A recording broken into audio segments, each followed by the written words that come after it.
خب شفق بس کن دیگه. انشالله همه چی درست میشه عزیزم. شفق دخترم خیلی دلرحمه.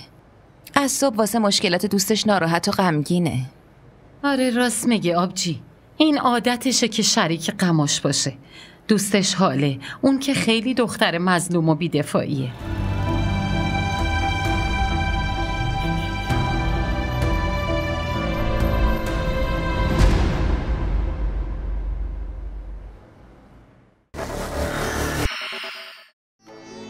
دلت برای بدبختی من میسوزه. این روزا مردم این دیوونه ها پول خرج میکنه. فکر کن که منادری باشه. خب معلومه که دارم. پس بگو که به جز من چیز دیگه اینه. یعنی به خدا بگم من هیچی نمیخوام؟ اگه اون اجابت کنه واقعا هیچی نمی. من الان غیر از تو خیلی چیزا میخوام. سلام به همه. علیک سلام. سلام. پسر منم اومد.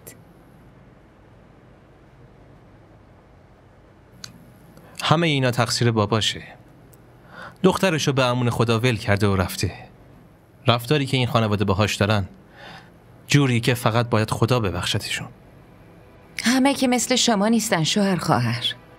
جوری که شما در شرایط بد دست منو گرفتین، خواهرزاده بیوتون مثل خواهرتون دونستین و اجازه دادین توی خونتون زندگی کنه. برای خرم سایه بالا سر شدین. من تا آخرین نفسام نمیتونم این خوبیای شما رو جبران کنم. لطفاً این حرفا رو دوباره تکرار نکنین. لطفاً. باز داری گریه میکنی. آبجی الان تازه یکم حالت خوب شده. گریه و ناراحتی رو تمومش کن. الان دوباره حالت بد میشه. مامان خاله جان درست میگن. لطفاً گریه نکنین. خاله خرم راست میگه. شما گریه کنین منم گریم میگیره. همینطوری هم واسه حال خیلی ناراحت و غمگینم. نه خیر عزیزم، من گریه نمی کنم. من کاملا خوبم. در ضمن من یه چیزی میخواستم بگم. خدا اگه بخواد انشالله به زودی خرم یه کار خوب پیدا میکنه. پس چرا ما نامزدی خرم و شفق رو رسمی نکنیم ها؟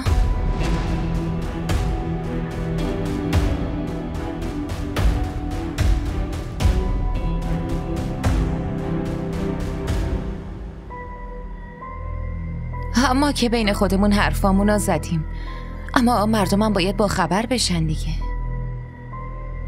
نظر خیلی خوبیه.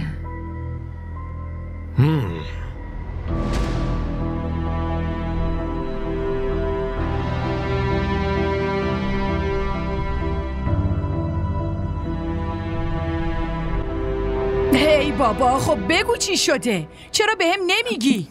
نگران شدم. میگم حالا شما آروم بشین. من اول برم در اتاقو ببندم.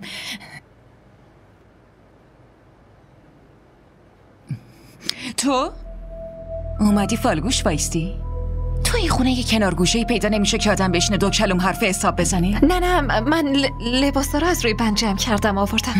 به من بده. از اینجا برو. گم شو. نبینم که فالگوش وایسادی.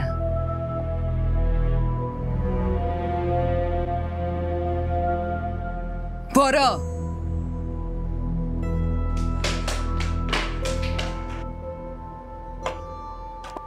چه خواستگاری؟ برای رومی دیگه. برای رومی؟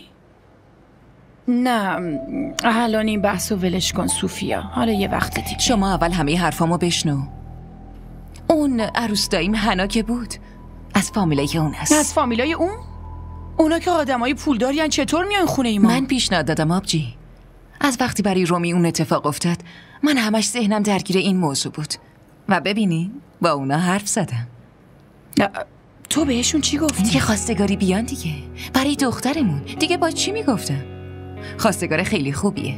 از این وصلات خیلی خوشحال میشی. آره دخترم عروس همچین خانواده‌ای بشه که خیلی عالیه. منم همینو میگفتم.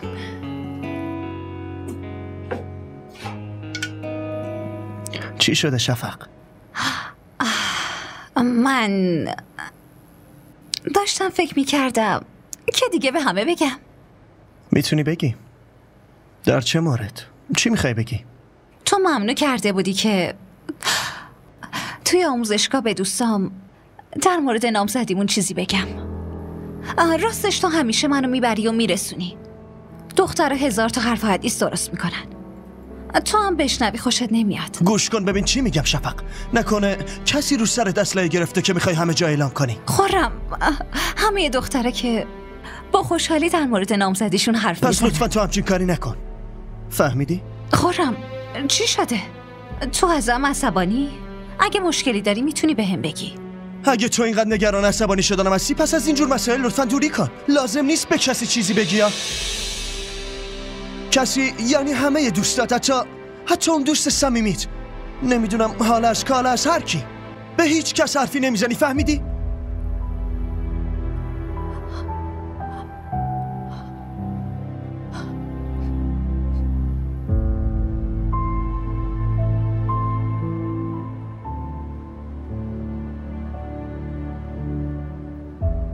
خورم، شفق چش شده بود؟ شما با هم دعوا کردین؟ مامان جلوی هر کس حرف میزنین حداقل اولش فکر کنین یا از من میتونی بپرسین. این چه حرفیه که میزنی؟ چه نیازی بود ازت بپرسم؟ تو خودت از اول میدونستی که تو و شفق از بچگی با هم نامزد هستین مگه نه؟ چه نامزدی؟ شما خودتون بریدین و دوختین، من چه میدونم؟ اما خورم، شفق تو رو دوست داره. و من چی میشم؟ منظورت چیه؟ چی میخوای بگی؟ هیچی مامان. خب چی شده خورم؟ موضوع چیه پسر؟